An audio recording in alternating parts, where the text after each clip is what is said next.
아, 마이크 테스트. 안녕하세요. 저는 오늘 여러분들과 함께 싱글셀 RNA 시퀀싱에 대해서 알아보게 된 이바이오젠 바이오인포팀의 김현수라고 합니다. 오늘 이렇게 이바이오젠 싱글셀 RNA 시퀀싱 세미나 함께 해주셔서 감사하고요. 오늘 제가 준비한 내용 어떻게 구성되어 있는지 한번 먼저 알아보도록 하겠습니다.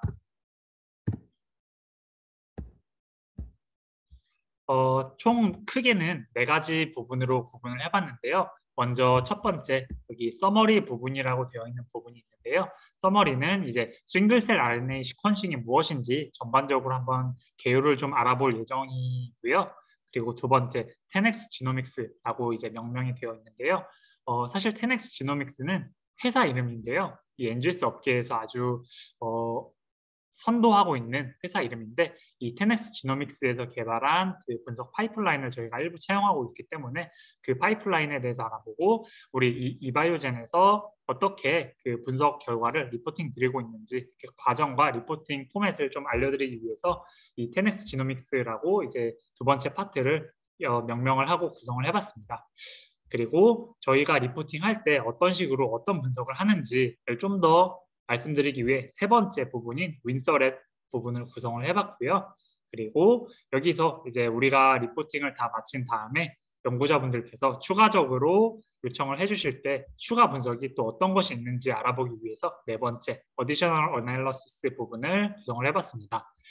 그러면 이제 가장 처음 부분 서머리, 즉 싱글셀 RNA식의 개요 부분부터 시작을 해보도록 하겠습니다. 먼저 여기 좌측을 보시면 두 가지 트랙으로 도식이 나타나 있는데요. 위 그리고 아랫부분에 있는 도식은 각각 싱글셀 RNA 시퀀싱과 벌크 RNA 시퀀싱을 나타내고 있는 도식입니다. 먼저 아랫부분을 보면 이 부분이 바로 벌크 RNA 시퀀싱을 나타내고 있는 도식인데요. 여기서는 일단 샘플을 채취한 다음에요. 그 샘플에 있는 유전자 발현량을 전체적으로 보게 됩니다. 그래서 이제 결론을 도출하게 되는데, 반면 위쪽에 있는 싱글셀 RNA 시퀀싱의 도식을 보자면 이렇게 샘플이 아니고 샘플에 있는 세포 하나하나를 이렇게 아이솔레이션 시켜서 각 셀에서 또는 셀 타입에서 유전자 발현이 어떻게 나타나게 되는지를 보게 됩니다. 그래서 셀 타입별로 유전자 발현량을 확인할 수가 있습니다. 즉 벌크 RNA 시퀀싱에서 샘플 단위의 유전자 발현을 본다면, 싱글셀 RNA식에서는 세포 단위의 또는 세포 타입 단위의 유전자 발현 수준을 확인할 수가 있다라고 보시면 되겠습니다. 이 오른쪽에 있는 것이 바로 이 벌크 RNA 시퀀싱과 싱글셀 RNA 시퀀싱을 통한 그 결론 도출의 차이점을 나타내고 있는 도식인데요. 먼저 여기 왼쪽을 보면 세로축에서 A 유전자의 발현량을 나타내고 있고 가로축에서 B 유전자의 발현량을 나타내고 있습니다. 벌크 RNA 시퀀싱에서는 이 A 유전자, B 유전자가 반비례하는 관계를 나타내는 것처럼 보여지고 있습니다. 근데 오른쪽에서 이제 싱글셀 RNA 시퀀싱을 통해서 셀 타입을 지정한 후에 셀 타입별로 A 유전자와 B 유전자의 발현량을 함께 보니 두 가지 타입 모두에서 이 두 유전자는 양의 관계, 즉 정비례하는 관계를 나타내고 있다라는 결론을 도출할 수가 있게 됩니다. 즉 벌크 RNA식에서는 보지 못했던 셀 타입별로의 그 분석이 가능하게 되어서 조금 더 정확하고 타당한 이제 분석 결과 도출이 가능하게 되는 것이 싱글셀 RNA 시퀀싱이다라고 봐주시면 되겠습니다. 자, 여기서는 이제 싱글셀 RNA 시퀀싱의 그 워크플로우를 나타내고 있는데요. 뭔가 좀 도식이 많긴 하지만 굉장히 간단한 내용이니까 함께 보도록 하겠습니다. 먼저 우리가 시료를 채취해서 각 세포를 아이솔레이션 하게 됩니다. 그리고 각 세포에서 RNA를 추출해서 cDNA를 구성하고 앰플리피케이션을 통해서 라이브러리를 제작하고 시퀀서를 통해서 시퀀싱을 하게 됩니다. 그렇게 나오는 데이터를 가지고 우리는 이제 여러 가지 분석을 할 수가 있게 됩니다. 이렇게 시각화 자료도 만들 수 있고요. QC를 통해서 내가 사용할 셀을 선택할 수도 있고, 그리고 그러한 QC 후에 데이터 분석 과정 등등이 가능해지게 됩니다. 그러면 이렇게 어떤 차원 축소 방법을 통해서 클러스터를 얻어낼 수도 있고요. 그 외에 궤적 분석 등등의 추가적인 분석도 가능하게 됩니다. 싱글셀 RNA 시퀀싱은 몇 가지 조금 우리가 컨트롤하기 어려운 부분이 명백하게 존재하고 있습니다. 저는 총 4가지를 준비해봤는데요. 처음에는 라지 매트릭스 데이터 스트럭처라고 말씀을 드릴 수가 있겠습니다. 이 부분은 이제 싱글셀 RNA 시퀀싱은 그 샘플 단위가 아닌 세포 단위로 데이터를 보게 되기 때문에 그 데이터의 양이 벌크 RNA-seq에 비해 굉장히 방대해지게 됩니다. 또한 그런 복잡한 굉장히 데이터가 방대하기 때문에 그 데이터의 구조 또한 굉장히 복잡하다고 보시면 되겠는데요. 그러한 복잡한 데이터를 좀 이해하고 핸들링할 수 있는 전문 인력도 필요하고 그런 방대한 데이터를 처리하기 위한 장비 또한 필요하다라는 점이 이제 라지 매트릭스 데이터 스트럭처 부분에서 이제 말하고 있는 부분이고요. 두 번째로는 시퀀싱 세츄레이션, 다른 말로 하면 로우 뎁스, 또 다른 말로 하면 이제 리드 카운트라고 보시면 되겠는데요. 세포 하나하나가 그 리드 카운트가 그 뎁스가 또는 시퀀싱 세츄레이션이 정말 자로 잰 듯이 동일하기는 조금 어렵습니다. 어떤 세포에서는 리드 카운트가 총 한 100만으로 나왔다 치면 어떤 세포에서는 뭐 한 5, 10 정도로 나올 수도 있습니다. 그렇기 때문에 이런 경우에는 이제 총 리드 카운트가 세츄레이션이 완전히 다르기 때문에 바로 그 세포들을 비교하는 것이 좀 타당한 비교는 아니게 되죠. 그렇기 때문에 이렇게 세포 간에 좀 세츄레이션 차이가 있을 수가 있다라는 좀 어려운 점이 존재를 한다라는 것입니다. 세 번째는 biological variability인데요. 말 그대로 생물학적인 변동성입니다. 우리가 다루는 샘플들, 세포들 하나하나가 죽어 있는 것이 아니고 기계가 아니고 도구가 아니고 살아있는 생물이기 때문에 그 세포가 이 처리되는 과정에서 분석되는 과정에서 조금 변동성이 발생할 수도 있고요. 그리고 그 단계들을 시작하기 전에 애초에 그 시료를 채취할 때도 이미 그 세포들의 상태가 다를 수가 있습니다. 그래서 그런 세포 하나하나의 좀 다른 부분들을 전부 다 정말 정확하게 이제 감안해서 분석을 하기가 조금은 어려움이 있다라는 점이 이제 세 번째 이 바이올로지컬 베리어빌리티 부분에서 말하는 부분입니다. 그리고 마지막으로 테크니컬 베리어빌리티가 있는데요. 이 테크니컬 베리어빌리티는 다른 말로 하면 non-biological variability라고 보시면 되겠습니다. 바이올로지컬 베리어빌리티를 제외한 모든 기술적인 베리어빌리티, 변동성을 포함하고 있는데요. 가령 예를 들어 어떤 연구를 하는데 오늘은 이 샘플을 취급할 때 A라는 연구원이 취급을 했다가 내일은 B 연구원이 하게 됨으로써 그런 실험 기법 또는 실험 숙련도에 대한 차이가 있을 수도 있고요. 그 실험실에 오늘과 내일의 온도 차이가 있을 수도 있고요. 습도 차이가 있을 수도 있고 등등 이러한 여러 가지 바이올로지컬하지 않은 그 외의 모든 정말 신변잡기적인 모든 변동성이 이제 이 테크니컬 베리어빌리티에 소속한다라고 보시면 되겠습니다.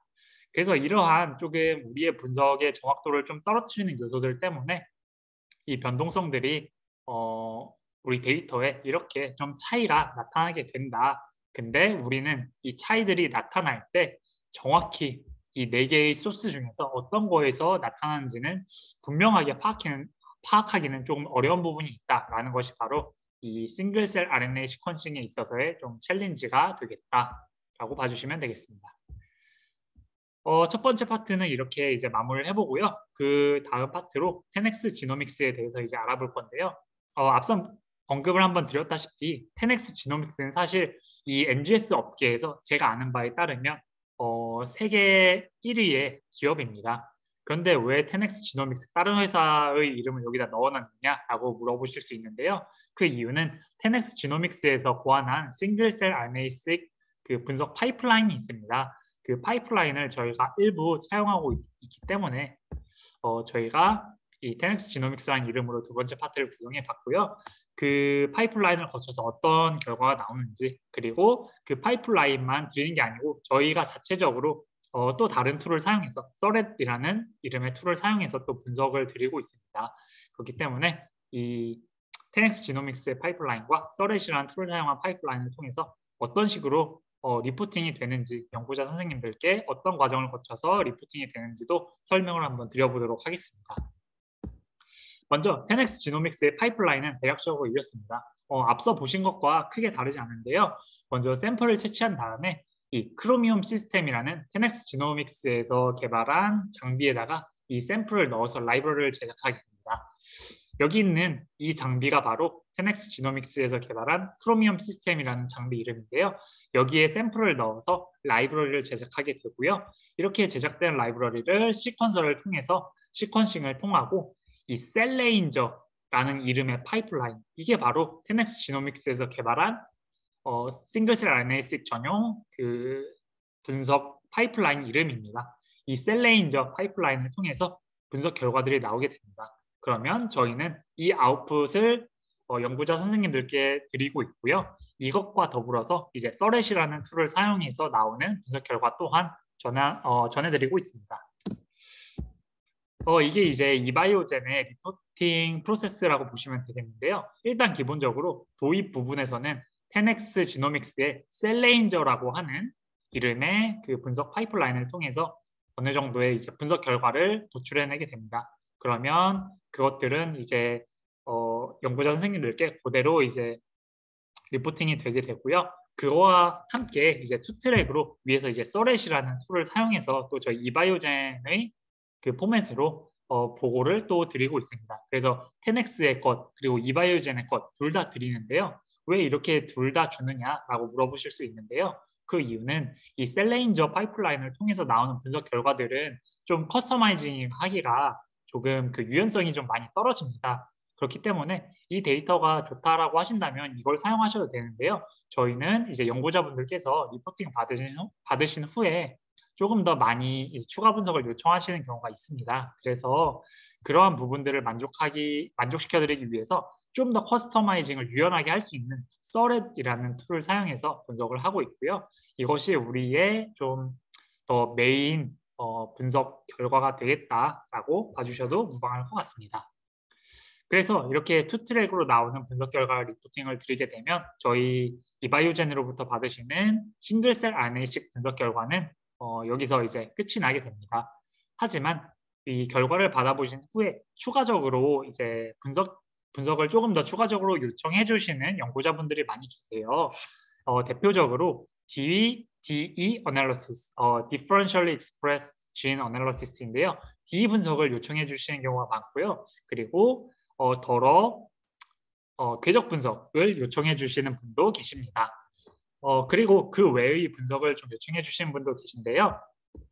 이것들 다 저희가 도와드릴 수 있습니다. 그런데 그 이전에 한 가지 연구자 선생님들께서 먼저 해주셔야 하는 부분이 있는데요. 바로 이제 여기 리포팅 시에 이제 리포팅되는 파일을 가지고 해주실 수 있는 부분이기도 한데요. 바로 셀 타입 클래시피케이션을 해주셔야 합니다. 이제 저희가 리포팅을 드리면 몇 개의 셀 타입이 이렇게 나누어져서 UMAP에 이제 표시가 되게 됩니다. 그러면 뭐 예를 들어서 0번 클러스터부터 10번 클러스터까지 있다고 한다면 각각의 클러스터가 어떤 셀 타입인지 연구자 선생님들께서 본인의 샘플이기 때문에 가장 잘 아시고 마커 유전자도 잘 아시기 때문에 그 클러스터들에 대한 셀 타입 아이덴티피케이션을 해주셔야 합니다. 그걸 해주시고 그 정보를 저희한테 공유해 주시면 이제 DE 분석이나 궤적 분석 또는 기타 분석들이 가능해지게 됩니다. 그래서 이 부분에 이러한 과정에 대해서 뒤에서 조금 더 자세히 알아보도록 하겠습니다. 저희 이바이오젠에서 싱글셀 RNA-seq 리포트를 드릴 때요. 총 8개의 폴더를 공유를 드리게 됩니다. 먼저 1번 FASTQ 로우 데이터 파일을 드리게 되고요. 그리고 QC 파일 또한 드리게 되고 그 서머리, 그 앞서 말씀드린 셀레인저 파이프라인을 통해서 나타나게 되는 그 결과들에 대한 이제 서머리 파일이 나오게 됩니다. 이 서머리 파일에 대해서는 잠시 후에 조금 더 이제 말씀을 드리도록 하겠습니다.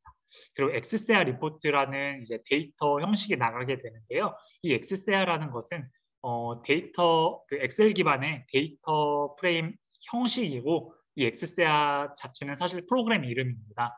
그래서 저희가 그 엑셀 형태로 분석 결과를 드리는데요. 그것에 이제 들어가 있는 기능이 엑스세아 기능이다라고 봐주시면 되겠습니다.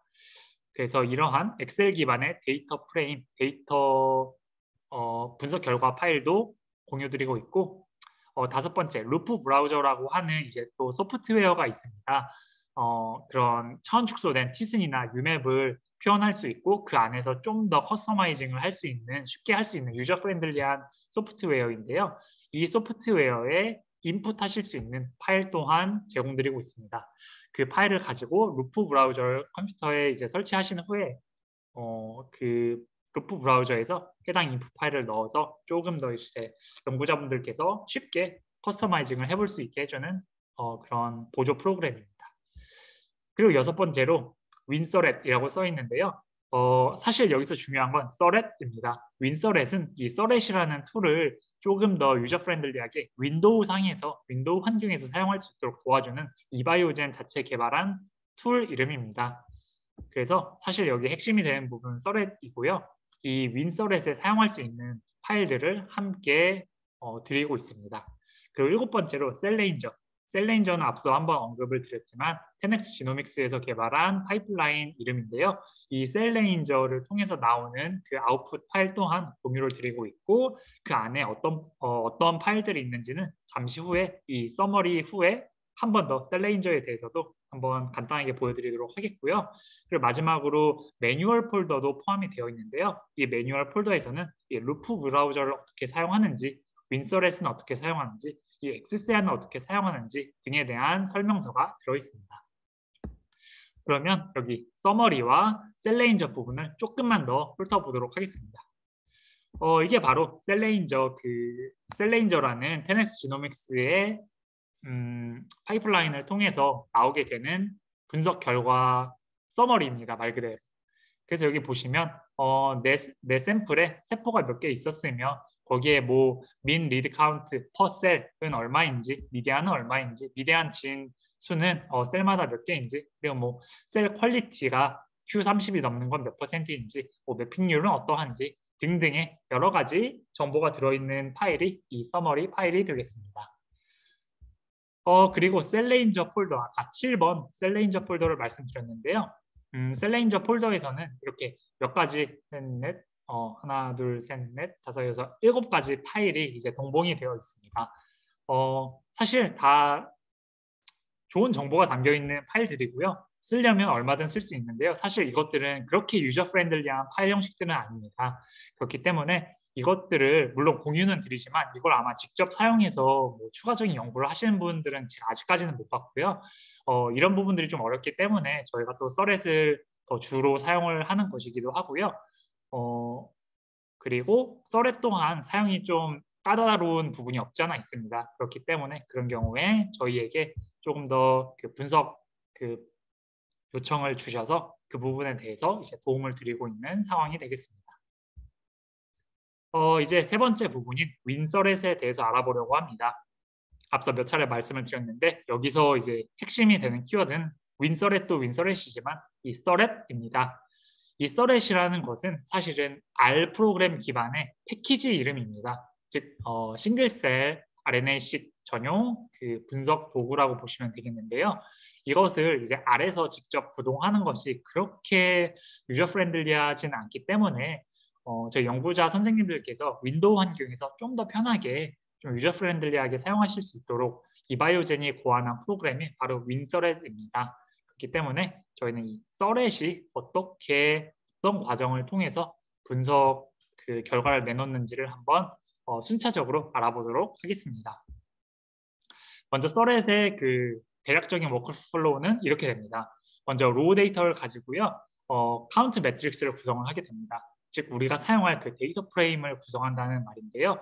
그 데이터 프레임이 구성이 되면 거기서 이제 좀 양질의 내가 사용할 세포들을 퀄리티 컨트롤을 통해서 추리게 되고요. 필요시에는 그 샘플이 2개 이상 복수일 때는 인테그레이션이 필요하다면 인테그레이션을 과정을 거치고 그렇지 않다면 인테그레이션 없이 클러스터링으로 넘어가게 됩니다. 그래서 사실 여기까지 진행이 되면 저희 싱글셀 RNA-seq 리포팅이 완료되게 됩니다. 근데 그 이후에 추가적으로 비분석이나 궤적 분석이나 다른 기타 분석을 원하시는 경우에는 이제 연구자분들께서 마커 아이덴티피케이션을 해주시고 그 정보를 저에게 공유를 해주시면 그 후에 추가 분석이 가능하게 됩니다. 그러면 먼저 카운트 매트릭스 구성은 어떻게 되는지 한번 알아보도록 하겠습니다. 앞서 말씀드렸을 때 그 셀레인저 파이프라인을 통하는 부분이 이제 초기에 있다고 말씀을 드렸는데요. 셀레인저의 그 초반 부분을 이제 거치고 나면은 세 개의 파일이 나타나게 됩니다. 바코드.tsv 그리고 feature.tsv 그리고 matrix.mtx라는 세 개의 파일이 나타나게 되는데요. 이 파일들이 각각 무엇이냐? 쉽게 말하면 요 그림입니다. 지금 여기 보시면은 이 그림에는 세 가지 요소가 있습니다. 먼저 가로축에 이렇게 세포 명칭들이 하나씩 매겨져 있고요. 그리고 세로축에 지금 여기 적혀 있지는 않지만 유전자들이 하나씩 적혀 있습니다. 그리고 그 안에 각 세포별, 각 유전자의 발현량이 나타나고 있는데요. 이 세 가지 요소가 바로 바코드, 피처, 그리고 매트릭스에 들어있는 요소들입니다. 그래서 이 세 개의 파일을 합쳐서 이렇게 데이터를 하나를 만든 다음에요. 그 다음에 우리는 이제 본격적인 분석으로 들어가게 되는 것입니다. 여기서 바코드가 의미하는 바가 바로 이 셀 하나하나의 이름을 의미하고 있고요. 피처가 의미하는 바는 여기 있는 유전자 하나하나를 의미하고 있습니다. 그리고 그 안에 있는 유전자의 발현량은 이 매트릭스라는 이 파일에 들어있게 됩니다. 여기 왼쪽에 있는 이 이미지는요. 바코드가 무엇인지, UMI가 무엇인지 조금 설명을 드리고자 이렇게 넣어봤는데요. 딱 보니까 지금 여기 4개의 셀이 예시로 나와 있습니다. 가장 앞쪽에는 셀룰러 바코드라고 이제 명명이 되어 있는 부분이 있는데요. 딱 보면 알 수 있겠습니다. 하나의 셀에는 같은 바코드가 존재하고 있다라는 걸 알 수가 있는데요. 그렇기 때문에 예를 들어 이 DDX51이라는 유전자가 이러한 바코드를 갖고 있을 때 이 DDX51이 셀 1번에서 한번 발현하고 있구나. NOP2라는 유전자도 셀 1에서 발현하는 유전자구나 라는 걸 알 수가 있습니다. 그리고 옆에 UMI라고 하는 부분이 있는데요. 이것은 Unique Molecular Identifier의 약자인데요. 그 이름이 스스로의 그 존재를 설명하듯이 각 몰레큘러에 붙어 있는 그 고유한 인덱스입니다. 그래서 각각의 분자는 각각의 몰레큘은 각각의 UMI를 가지고 있습니다. 그런데 여기 셀 3번을 보니까 UMI가 겹치는 부분이 이렇게 나올 수도 있음을 알 수가 있습니다. 여기 보니까 ACTB라는 유전자를 발현하고 있는 몰레큘인 것 같습니다. 그런데 여기 UMI가 지금 동일하게 나와 있는데요. UMI는 단 한 가지씩만 존재를 해야 합니다. 한 가지씩이 아니고 한 가지당 한 개씩만 존재를 해야 합니다. 근데 여기서는 동일한 UMI가 2번 나타나고 있는 걸 볼 수 있는데요. 이렇게 되는 이유는 싱글셀 RNA 시퀀싱 과정에서 앰플리피케이션 과정이 껴있기 때문입니다. 그렇기 때문에 이 하나의 그 UMI가 복제가 되어서 이렇게 2번 이상 표현이 되는 경우도 있는데요. 이런 부분에서는 사실 딱히 문제가 되진 않습니다. 왜냐하면 저희 분석 파이프라인에서 이 2번 발현된 것처럼 보이지만 사실은 한 번인 이런 몰레큘은 하나로 취급이 되기 때문에 이런 부분이 저희 데이터 분석을 함에 있어서 어떤 오류를 나타내지는 않습니다. 4번 셀을 보면은 여기 ARL1이라는 유전자가 2번 발현하는 걸 볼 수 있는데요. 근데 여기서는 UMI가 각각 다르게 나타나 있습니다. 즉, 이 둘은 앰플리피케이션이 되지 않은 각각의 그냥 고유한 하나의 그리고 또 다른 하나의 몰레큘들이다. 그렇기 때문에 지금 이 ARL1 유전자는 2번 발현하고 있다라고 볼 수가 있게 됩니다. 그래서 이렇게 카운트 매트릭스를 구성하고 나면은 그 다음 단계인 QC 단계로 넘어가게 됩니다. 퀄리티 컨트롤 단계인데요. 이 부분에 대해서는 뭐 제가 설명을 사실 안 드려도 뭔지 이미 아실 것 같습니다. 하지만 제가 조금 더 구체적으로 이제 설명을 한번 드려보도록 하겠습니다. QC에서는 저희가 가지고 있는 샘플에서 어떤 세포를 선출해서 내 분석에 실제로 사용을 할 건지를 결정하는 과정이라고 보시면 되겠는데요. 이 QC 과정에서 저희는 총 6가지 이제 기준을 놓고 QC를 진행하고 있습니다. 먼저 셀 카운트인데요. 저희가 연구를 할 때 셀 수가 뭐 10개, 5개밖에 없을 때는 그 연구가 진행되기가 참 현실상 어렵겠죠. 그래서 연구에 필요한 최소한의 세포 숫자들을 좀 확보를 하기 위해서 셀 수를 어느 정도 고려해서 이제 QC를 진행하고 있고요. 그리고 셀당 UMI 수도 확인을 하고 있습니다. 이건 무슨 말이냐면 각 세포에서 발현하는 그 유전자 발현량이 얼마나 됐느냐를 나타내는 것이 셀당 UMI라고 보시면 되겠습니다. 그리고 세 번째로 셀당 유전자의 종류 수도 보고 있는데요. 만약에 세포 하나에 유전자가 한 두세 가지밖에 발현을 안 하고 있다라고 한다면 그 세포는 아마 정상적인 구실을 하고 있다고 보기는 굉장히 어려울 것 같은데요. 그렇기 때문에 각 세포에서 얼마나 다양한 유전자가 발현을 했는지도 이제 저희는 보고 있습니다. 그리고 UMI와 발현된 유전자 종류를 함께 보기도 하는데요. 이거는 이제 그 해당 세포에서 유전자가 여러 가지 발현을 하더라도 각각의 그 발현 정도가 너무 낮으면 그 세포 또한 사실은 좀 사용하기가 애매하다라고 볼 수가 있거든요. 그래서 이런 UMI와 발현된 유전자의 종류 수를 함께 보기도 하고요. 그리고 미토콘드리아 레이시오도 보고 있습니다. 미토콘드리아 레이시오가 너무 높으면 그 세포는 이미 터져서 좀 흐물흐물해지고 좀 죽음에 다다른 세포라고 볼 수가 있겠는데요. 그렇기 때문에 저희는 일단은 디폴트로는 10% 미만의 그 세포, 좀 쌩쌩한 세포들을 추려서 이제 QC를 하려고 하는 편입니다.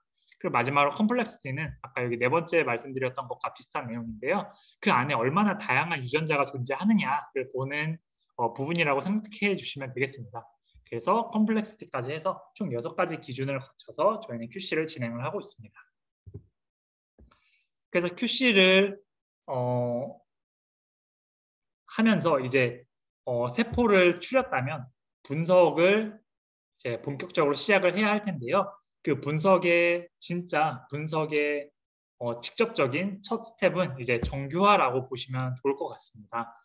정규화가 무엇이냐? 노멀라이제이션. 우리말로 하면 노멀라이제이션이 이제 정규화가 되겠는데요.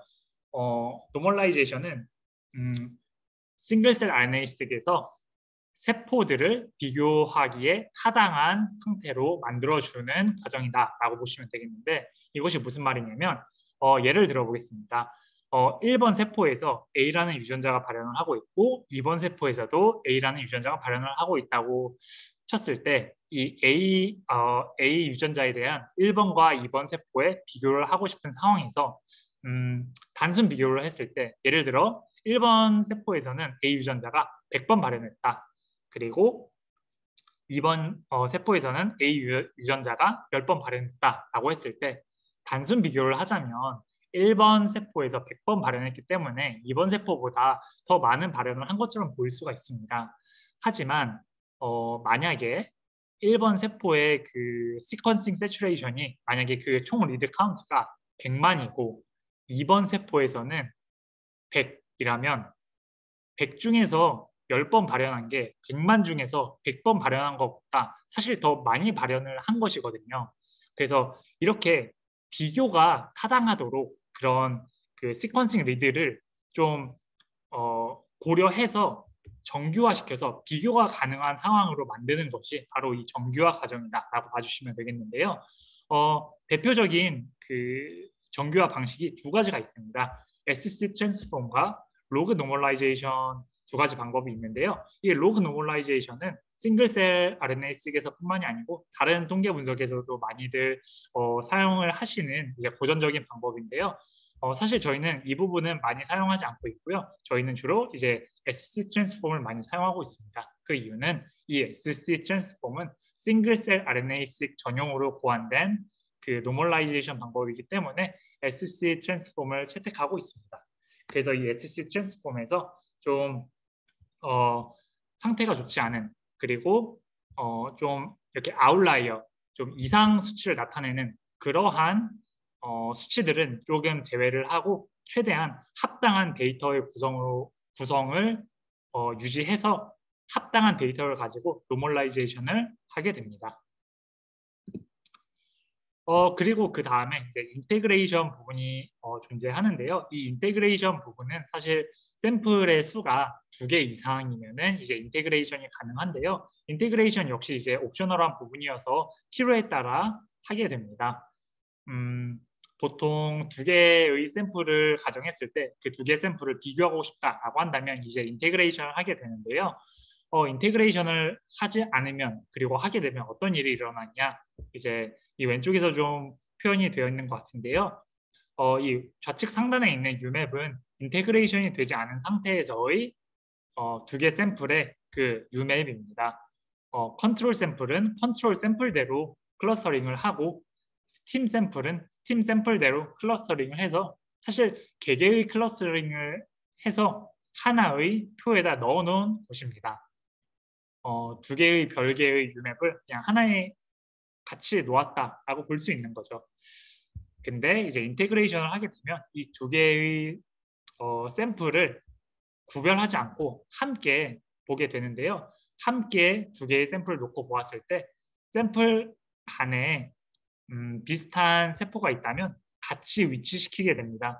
그래서 지금 인테그레이션을 하니까 이렇게 구분되어 있던 것들이 비슷한 세포끼리는 좀 뭉치도록 이렇게 함께 이렇게 구분되지 않고 함께 표현된 걸 볼 수가 있습니다.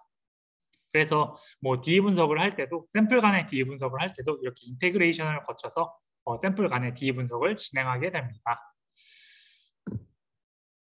그리고 이제 클러스터링에 대해서 말씀을 드려야 될 것 같은데요. 여기 보시면 아마 연구자 선생님들께서 많이 보셨을 UMap이 나타나 있습니다. 근데 이 UMap을 구성하기 전에는 조금 앞에서 거쳐야 하는 한 단계가 있는데요. 그 한 단계가 바로 이 PCA 분석입니다. PCA는 Principal Component Analysis의 준말로 이제 주성분 분석이라고 하는데요. 이 PCA에서 하는 게 무엇이냐? 바로 이 클러스터를 구성할 때 어떤 기준을 가지고 여기서 기준이라 함은 어떤 특성을 가지고 그리고 그 특성은 몇 개가 되어야 하는지를 정하는 과정이 바로 PCA입니다. 제가 말씀드렸던 이 설명이 조금은 와닿지 않을 수 있는데요. 이렇게 예를 한번 들어보겠습니다. 예를 들어서 김현수, 저라는 사람을 특징지어서 다른 사람과 구분을 하려면 좀 타당한 특징을 뽑아야 할 것 같아요. 예를 들어 제가 남자인데요. 제가 남자라는 특징을 사용하겠다. 그리고 내가 한국 사람이라는 특징을 사용하겠다. 그리고 그 외에 등등의 좀 보편적인 특징을 사용한다면 저라는 사람을 다른 사람과 구분해서 특징 짓기가 조금 어려울 것 같거든요. 그래서 이런 특징 말고 좀 더 저의 스페시픽한 특징들 그리고 그 스페시픽한 특징들을 몇 개까지 사용할지를 정하는 게 바로 PCA 분석인데요. 가령 예를 들어 저라면 저 김현수는 이바이오젠에서 근무하고 있고 바이오 인포메틱스 업계에 있고 그리고 그 전에는 해외를 어디 가봤고 그리고 고향은 어디이고 이러한 좀 저를 조금 더 저를 조금 더 이렇게 특징적으로 꼽아줄 수 있게 해주는 특징들을 사용하는 게 더 저를 다른 사람들과 구분하기 좋을 것 같거든요. 그럴 때 여기서 예를 들어서 1번 이게 저라고 한다면 3번, 14번, 9번과 15번과 19번과 기타 등등의 클러스와 구분되는 그 특징의 개수를 몇 개를 사용할지를 정하는 것이 바로 이 PCA, 이 주성분을 몇 개로 사용할지 정하는 것이 PCA 과정이다라고 보시면 되겠습니다. 그리고 그 밑에 있는 KNN은 이제 알고리즘 이름인데요. 클러스터링을 해주는 알고리즘 이름입니다. 이제 이것에 대해서 간단히 설명을 드리자면 여기 1번 클러스터가 있는데요. 1번 클러스터에 이제 점이 하나가 있을 텐데 그 점 바로 옆에 있는 점은 그 기준이 되는 점 바로 옆에 있으니까 아마 동일한 세포 타입일 것이다 라고 볼 수 있을 것 같아요. 그리고 그 세포 옆에 또 하나의 세포가 있고 그 세포도 아주 가까이에 있으니까 역시나 1번 클러스터에 속할 것 같고 그 옆에 있는 세포 또한 가까이 있으니까 또 같은 클러스터에 속할 것 같고 그 옆에도 이런 식으로 가게 되면 아마 모든 세포가 1번 클러스터로 이제 결국 정의가 되어버릴 것 같은데요. 이것에 대한 적절한 이제 기준치를 제시하는 것이 이 클러스터링 알고리즘입니다. 그래서 특정 기준치 점에 대해서 어느 수준까지만 이제 같은 클러스터로 묶겠다라는 걸 해주는 알고리즘이 바로 여기 있는 KNN 알고리즘이 되겠습니다. 그래서 여기서 이렇게 PCA를 통하고 나면 PC의 숫자를 정하고 나면 이제 본격적으로 클러스터링을 할 수 있게 되는데요. 클러스터링은 대표적으로 두 가지를 많이 알고 계실 겁니다. 하나는 UMAP이고 또 다른 하나는 티슨이라고 불리고 있습니다. 이 두 가지 모두 다 Non-Linear Dimensional Reduction, 비선형 차원 축소라고 불리는 테크닉인데요. 이 비선형 차원 축소에 대해서 아주 구체적으로 그 속 깊게 설명을 드리면 좋겠지만 사실은 이 개념이 조금 복잡하고 그 안에 조금 어려운 개념들이 또 포함이 되어 있어서요. 이거를 오늘 다 설명드리긴 조금 어려울 것 같고요. UMAP과 티스니를 어떻게 이 두 개 사이에 어떤 차이점이 있는지 그리고 어떨 때 사용을 하는지에 대해서만 간단히 말씀을 드리려고 합니다. 먼저 UMAP과 티스니의 차이점은요. 이미 여기 적혀 있긴 한데요. UMAP은 데이터의 글로벌 스트럭처, 전역적 구조와 로컬 스트럭처, 지역적 구조를 모두 다 유지한다라고 말씀드릴 수 있겠고, 티스니 같은 경우는 지역적 구조만을 유지한다라고 말씀드릴 수가 있겠습니다. 이게 뭔 차이가 있느냐라고 물어보시면 제가 좀 더 이제 실질적으로 말씀을 드리자면요. 이제 궤적 분석을 한번 말씀을 드려야 할 것 같은데요. 궤적 분석을 하실 때 그 데이터의 전역적 구조가 유지가 되어야 궤적 분석의 그 결과가 더 정확하게 나오게 됩니다. 그러면 UMAP만 쓰면 되지 않느냐라고 하실 수도 있는데요. 사실 티스니가 그 이미지상으로 봤을 때는 조금 더 깔끔한 이미지를 산출해 주거든요. 그래서 제가 아는 바에 따르면 연구자 선생님들께서 UMAP보다는 티스니를 조금 더 많이 사용하는 것으로 알고 있습니다. 하지만 만약에 선생님들께서 궤적 분석, 트라젝토리 분석을 하고 싶으시다면 그 데이터의 전역적 구조를 유지할 필요가 있기 때문에 UMAP을 사용하시길 권장드린다. 이렇게 말씀드릴 수 있을 것 같습니다. 자, 그래서 클러스터링까지 마치게 되면 사실은 여기서 저희 이바이오젠의 기본적인 싱글셀 RNA-식 분석 리포팅이 마쳐지게 됩니다. 그런데 이제 이 이상으로 좀 DE 분석이나 궤적 분석 또는 다른 분석을 추가적으로 요청하시는 경우에는요. 이제 저희가 연구자 선생님들로부터 좀 공유받아야 하는 정보가 있는데요. 바로 셀 타입 정보입니다. 지금 이렇게 UMAP 상에서 각 클러스터가 숫자로서 명명이 되어 있는데요. 만약에 선생님들께서 논문에 이러한 UMAP을 싣게 된다면 이렇게 숫자로 싣게 되질 않을 것 같아요. 각 클러스터의 이름을 매겨서 이제 싣게 되실 텐데요. 이러한 클러스터에 그 이름을 매겨주기 위해서 필요한 과정이 셀 타입 아이덴티피케이션입니다. 그럼 셀 타입 아이덴티피케이션은 어떻게 하느냐? 바로 마커를 사용해서 하게 되는데요. 가령 예를 들어 나는 이 클러스터에서 B셀 타입을 지정하고 싶다. 이런 번호 말고 B셀이라는 이름을 주고 싶다라고 하실 수 있을 것 같습니다. 그런 경우에는 이 클러스터에서 B셀의 마커인 CD79A와 MS4A1이라는 유전자가 어떤 클러스터에서 많이 발현하는지를 보고 정하실 수 있을 것 같아요. 그래서 그 안에서 이 마커들이 많이 발현하는 곳을 해당 셀 타입으로 지정을 하고 그리고 그 외의 클러스터에서도 각각 마커를 사용해서 각각 번호가 아닌 이름을 이렇게 매겨줄 수 있을 것 같습니다. 그래서 그 정보를 저희에게 공유해 주시면 이제 추가 분석이 가능해지는데요. 이 마커 아이덴티피케이션 하실 때 이렇게 각 셀 타입별로 마커를 다 알고 계시면 참 편하긴 하지만 그렇지 않은 경우도 있을 것 같습니다. 이렇게 마커를 알고 있는 경우에 지금 여기 CD14과 LYZ는 CD14 파지티브 모노사이트의 마커인데요. 이렇게 두 개의 마커를 알고 있으면 여기서 이 마커들이 발현을 하는구나. 이 덩어리들을 이제 그 CD14 파지티브 모노사이트로 명명하면 되겠구나 라고 쉽게 하실 수가 있을 텐데요. 이렇게 마커를 알고 있지 않은 경우가 있을 수 있습니다. 그래서 이렇게 마커를 알고 있는 경우에는 몇 개의 이제 클러스터에다가 각각 이 명칭을 매길 수가 있는데요. 만약에 내가 다른 셀 타입도 지정을 하고 싶은데 마커를 모른다라고 하는 경우가 있을 텐데 이런 경우에는 저는 이제 두 가지 방법을 제안드리고 있습니다. 첫 번째는 예를 들어 나 T셀을 지정하고 싶어. 근데 T셀의 마커가 뭔지 모르겠어. 라고 한다면 일단 첫 번째 방법은 논문 서치를 조금 해보시라는 방법 말씀드릴 수 있을 것 같습니다. 논문 서치를 해서 T셀의 마커로 어떤 유전자들이 사용하는지를 한번 확인해 보신 후에요. 예를 들어 A라는 유전자가 T셀의 마커다라는 걸 찾으셨다면 여기서 이제 A 유전자가 어디 클러스터에서 많이 발현하는지를 윈서렛을 통해서 확인할 수가 있습니다. 그래서 윈서렛 툴을 통해서 그걸 확인해서 윈서렛을 통해서 해당 그 클러스터에다가 그 셀 타입을 이렇게 명명할 수가 있거든요. 그래서 그런 식으로 이제 찾아서 그것들을 정보를 저희한테 공유해 주시면 저희가 이제 추가 분석이 가능해지는 겁니다. 그렇게 하나의 방법은 이제 논문 서치를 통해서 마커를 찾으시라라는 방법이고요. 또 하나는 이제 몇 가지 싱글셀 전용 그 데이터베이스가 있습니다.